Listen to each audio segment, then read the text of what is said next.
Hello everyone. Start करते हैं आज के वीडियो को, जिसमें डिस्कस करने वाले हैं आज की हाल ही में 2024 के लोकसभा चुनावों के मद्देनज़र लोग किस किस टाइप के बयान दे रहे हैं और बयानों की सीमा इस कदर से पास कर जाते हैं या उसकी मर्यादा को लांघ जाते हैं कि कोई उसका सोच भी नहीं सकता। हाल ही में वाकया हुआ है DK शिव कुमार, आपने सुना होगा। कर्नाटक कांग्रेस के बहुत चर्चित चेहरे हैं और उन्हीं के कारण वर्तमान में कर्नाटक में कांग्रेस की सरकार आई है, ये भी लोगों का मानना है। उनके कारण और बड़े बड़े दूसरे अदर नेताओं के कारण भी आए हैं और उसका कुछ एक अलग रीज़न था, तो उसमें मैं डिटेल में नहीं जाना चाहता। बट DK शिव कुमार कर्नाटक कांग्रेस के एक बहुत बड़े अध्यक्ष हैं, बहुत बड़े नेता हैं। उनके भाई डी के सुरेश ने अभी हाल ही में जब बजट पेश किया गया हमारे फाइनेंस मिनिस्टर निर्मला सीतारमण के द्वारा, तो उनका कहना था कि जो साउथ इंडियन की स्टेट हैं, आंध्र प्रदेश हो गया, तेलंगाना हो गया, केरला हो गया, कर्नाटका हो गया, इन सभी, और तमिलनाडु भी उसमें हम इंक्लूड कर दें, टोटल 5 स्टेट हैं साउथ इंडिया के अंदर। वहाँ पर कहीं पर भी भारतीय जनता पार्टी की सरकार नहीं है। पहले कर्नाटका में थी लेकिन अभी नहीं है।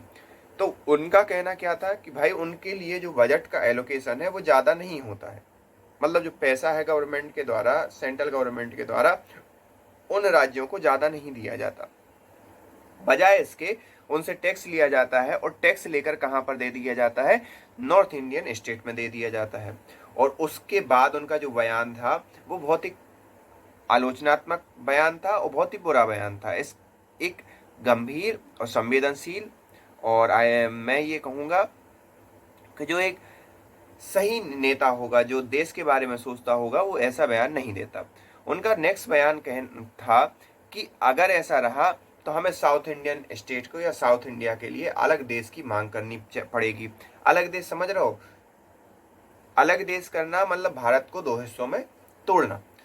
ये अपने आप में निंदनीय बयान है मेरे हिसाब से भी और आप सब लोगों के हिसाब से भी। भारत को तोड़ने की बात कोई भी भारतीय नहीं सोच सकता, चाहे वो कितना ही बड़ा मुद्दा हो, उसको डिस्कशन से सॉल्व किया जा सकता है। अब बात आते हैं हम बात करते हैं टैक्स एलोकेशन की। आखिरकार टैक्स एलोकेशन होता कैसे है? एक्चुअली जो हमारा संविधान है या जो फाइनेंस जो है, जो भी है रूल्स रेगुलेशन है, उसके अकॉर्डिंग होता है टैक्स एलोकेशन उनकी जनसंख्या के आधार पर।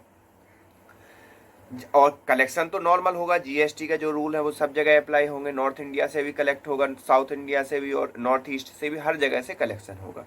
लेकिन वहाँ की डेमोग्राफी, वहाँ का एजुकेशन, वहाँ की जो साक्षरता है, उन सब चीज़ों के आधार पर टैक्स का एलोकेशन होता है। जो जहाँ पर साक्षरता कम है वहाँ पर सरकार क्या करती है, ज़्यादा ध्यान देती है, वहाँ पर ज़्यादा से ज़्यादा फंड एलोकेट करती है। लेकिन अगर साउथ इंडिया में भी उस चीज़ की ज़रूरत पड़ती है, साउथ इंडिया में भी अगर उतनी जनसंख्या है तो गवर्नमेंट वहाँ पर भी उतनी अलोकेट करेगी। तो ये एक मुद्दा किससे रिलेटेड है? जनसंख्या से रिलेटेड है। कल के दिन अगर साउथ इंडिया में जनसंख्या बढ़ जाती है तो गवर्नमेंट वहाँ पर भी पैसा क्या करेगी, देगी, ज़्यादा से ज़्यादा फंड सरकार को देगी, राज्य सरकारों को देगी कि उनके उत्थान के लिए वो प्रयत्न करें। तो ये पूरा का पूरा मुद्दा इस चीज़ से लेकर नहीं है कि भाई साउथ इंडिया को दरकिनार किया जाता है, नॉर्थ इंडिया को सपोर्ट किया जाता है। बजाय इसके ये मुद्दा जनसंख्या से रिलेटेड है। अब उनने कहा क्यों? उनके कहने का तात्पर्य, ये बात तो DK सुरेश भी जानता है। DK सुरेश को भी ये चीज़ पता है कि आखिरकार जनसंख्या के आधार पर अभी तक किसी ने इस मुद्दे को नहीं उठाया। कुछ आर्टिकल जरूर इस चीज़ के पब्लिश हुए कि भाई जनसंख्या का हमें फिर से जनसंख्या करनी चाहिए और एक्चुअल जनसंख्या क्या है उसके आधार पर फिर हमें अलोकेशन करना चाहिए। तो ये एक अलग मुद्दा है। लेकिन अभी उठाने का मसला ये है क्योंकि भारतीय जनता पार्टी अभी नॉर्थ इंडिया में राम मंदिर बनने के बाद उसकी पकड़ और मजबूत हो गई है और उसका नारा है कि 400 के पार। अब 400 के पार जाने के लिए उसका जो फुटप्रिंट है या जो अपने प्रयास कर रही है वो ये कर रही है कि तमिलनाडु से ज़्यादा सीटें आए। अभी लोकसभा में अगर तमिलनाडु से ज़्यादा सीटें आएंगी तो अगले कुछ समय में, आगे आने वाले सालों में, वहाँ पर तमिलनाडु में या साउथ इंडियन स्टेट में, वहाँ पर भी वो क्या कर पाएगी, अपनी राज्य सरकारें भी स्थापित कर पाएगी। कर्नाटका में तो नो डाउट उसका एक वजूद है, पहले का शासन कर चुकी है।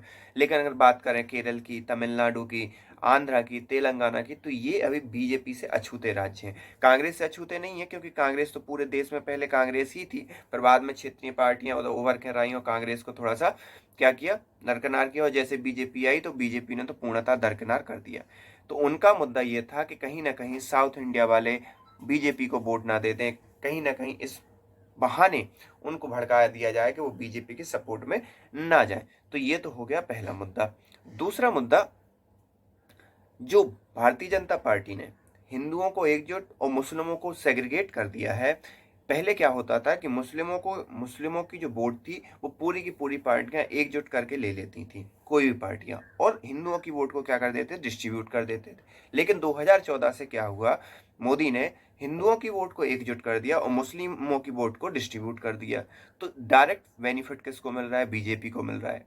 तो इस सब चीज़ों का भी लाभ बीजेपी ना उठा पाए और 2024 में जो उसका 400 पार का नारा है वो फुलफिल ना कर पाए, वो इसलिए बयान दिया गया।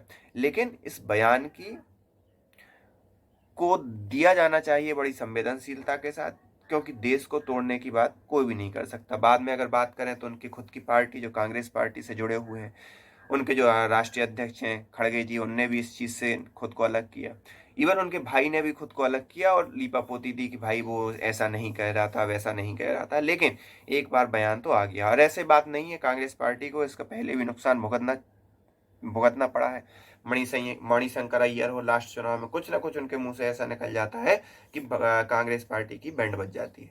आप इस बारे में क्या सोचते हैं, कमेंट करके बता सकते हैं। बाकी मैं पर्सनली इस कमेंट को कहीं से कहीं तक सपोर्ट नहीं करता। Thank you.